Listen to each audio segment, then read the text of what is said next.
Yo guys, welcome back to the channel. We're back again with another video. I know it's been a while, I've just been very busy, but I'm bringing you guys another episode of the solo steel pad series, but today we're going to be focusing on defense. Now, the builds I mentioned in this video can be used in the mirror defense. However, if you want a more focused video on the mirror defense, I do have one of those which will be linked in the description down below, and you can also click on the video in the top right hand corner of your screen. But as always, if you're going to enjoy the video, drop a like, subscribe, comment, all of that good stuff, and let's get into it. Okay, so now we're going to talk about focus score.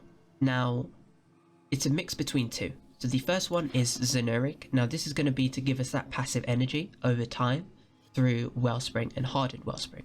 And this is going to be more useful for people who don't have another way of gaining that energy, for example Arcane Energize.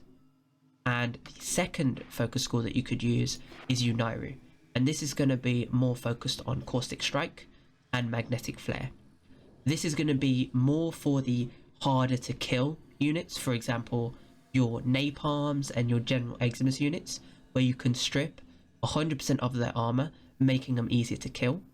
And then your Magnetic Flare you can use on specific corpus enemies who have a ton of shield and can regen that shield quite quickly. So those are the focus scores that you can choose from. Now of course, if you have Energize for example and you have the right weaponry, then you won't need any of these focus scores. So with that out of the way, let's get into the build. Okay, so for this mission we're going to be using Vauban. Now the reason we're going to be using Vauban is we're going to use his Vortex and his Tether Coil to suck all of the enemies into one location, making it easier to kill them all at once, but also it means we don't have to look around the map for them, and we don't have to worry about the different enemies shooting us from all different angles and also shooting the defense target. So the build itself, we've got Energy Siphon in the Aura mod. Now, although the energy rate might help, I don't think it has much of a difference. So mainly this is going to be interchangeable and we're going to use it for mod capacity. Then we have Prime Continuity for some ability duration. Now we don't have any more duration on here because we have Streamline giving us efficiency, allowing us to cast these different abilities more. Then we have Overextended, Augur Reach and Stretch for ability range. Then we have Prime Flow just for energy capacitance. It's going to be nice to store all of the energy we get from either Generic and the passive energy it gives, or even from Arcane Energize if you have it, multiplying the amount of energy you get per orb. Then we have Vitality here for some health. Now the reason I have this on is because without it, he has 300, making him very squishy, especially in a Steel Path mission where the enemies do a lot more damage. And then finally we have Prime Sure-Footed, just to resist knockdown chance, especially that can occur from the different Eximus units. Now of course, if you don't have any of these prime mods, then you can slap on the normal one. Then in terms of arcanes, I will be running Energize and Guardian, but if you do not have any of these, it's fine as long as you substitute Energize with Generic for example. Guardian I don't think should be too much of a problem. I only really have this on in case of different stragglers who are outside my Vortex range, who maybe don't get sucked in and are able to shoot me. But hopefully that shouldn't really be a common occurrence, so it should be fine without it. So that is the build. Now we're going to move on to the weapon I will be using. Okay, so the weapon of choice we're going to go with here is the Glaive Prime. Now I am aware that this is currently vaulted, but I have seen an unusually large amount of players with the Glaive, and if you don't have it, then you can also use this build on the Serrata, which is the clan obtained variant of a Glaive. And I think the only major resource that may be a bit harder to get is the mutagen masses, which can be obtained from invasions. But for the build itself, we have got Astral Twilight on the Stance mod. Now again, this is just a mod for extra mod capacity. If you have Gleaming Talon, or if it's the only one that you have, then you can also put that on. Then we have Sacrificial Steel here for crit chance. Now this build is primarily a heavy attack build, so instead of 220 we're actually going to get 440% crit chance, which is probably going to take our crit chance close to 100%. Then we have Killing Blow which has 120% melee damage on heavy attack. Again, this is a heavy attack build, so it's going to be useful. And we also get heavy attack wind-up speed, which is going to make it quicker for us to actually throw the glaive. Then we have prime pressure point here for just base melee damage. And then we have vicious frost and prime fever strike for viral. Now, some people may question this and say if you're going against Grinner, you want corrosive or heat, something like that. But the reason we have this is because we have a primer and the sort of main weapon as one. So we hit him with viral, and then we're going to get a slash proc, which is going to do a lot more damage than it would without viral. And this is going to be especially useful against those Eximus units who have Overguard and just a ton of health in general. Then we have Amalgam Organ Chatter here for critical damage. Now, the reason I use Amalgam is because although it has 5% less crit damage, we get another 60% heavy attack wind-up speed, meaning we're going to throw the glaive even quicker. But of course, if you don't have this, you can just use the normal Organ Shatter mod. And then we have Volatile Quick Return. Now, when we explode the glaive, it's going to increase our blast radius by 3. Now, if you don't heavy attack, then it will just explode automatically on bounce.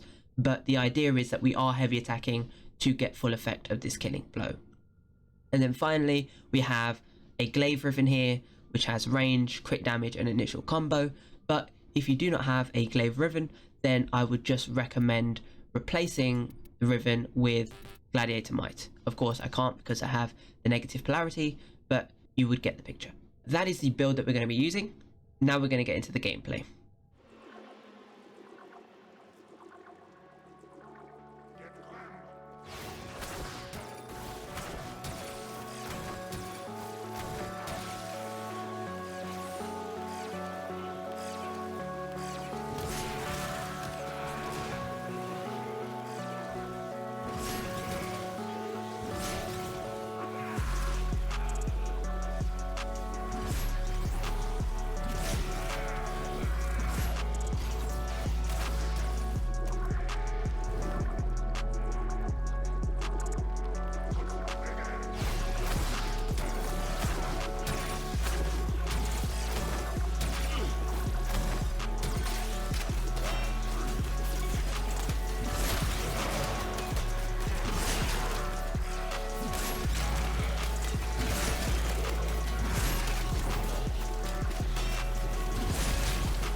And that is it for today's video. I hope you guys enjoyed and I hope you found it useful.